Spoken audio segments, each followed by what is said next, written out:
തുടരും എന്ന ചിത്രത്തിന്റെ മൂന്നാം ദിവസത്തെ ഏറ്റവും പുതിയ ബാംഗ്ലൂർ ബോക്സ് ഓഫീസ് കളക്ഷൻ റിപ്പോർട്ടാണ് ഇന്ന് നോക്കാൻ പോകുന്നത്. വീഡിയോയിൽ കൊനുമ്പേ വീഡിയോ ലൈക്ക് ചെയ്യുക, ചാനൽ സബ്സ്ക്രൈബ് ചെയ്യുക. ഈ വരുന്ന ഏപ്രിൽ മെയ് മാസം അങ്ങോട്ട് ധാരാളം ചിത്രങ്ങൾ OTT റിലീസ് ചെയ്യും. നമ്മുടെ ചാനൽ ഭാഗം പരിശോധിച്ചാൽ നിങ്ങൾക്ക് ആ വീഡിയോയ്ക്ക് കാണാൻ വേണ്ടി സാധിക്കുന്നതായിരിക്കും.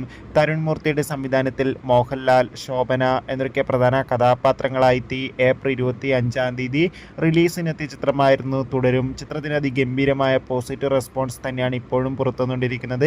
അതുകൊണ്ട് തന്നെ എല്ലാ സിനിമാ പ്രേമികളും ഒരേപോലെ ചിത്രത്തിന്റെ കളക്ഷൻ റിപ്പോർട്ടൊക്കെ അറിയാൻ വേണ്ടി കാത്തിരിക്കുകയാണ്.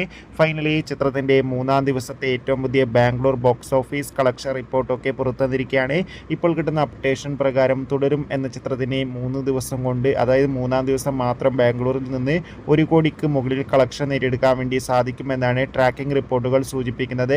കാത്തിരിക്കാം തുടരും എന്ന ചിത്രത്തിന്റെ കൂടുതൽ കളക്ഷൻ റിപ്പോർട്ട്.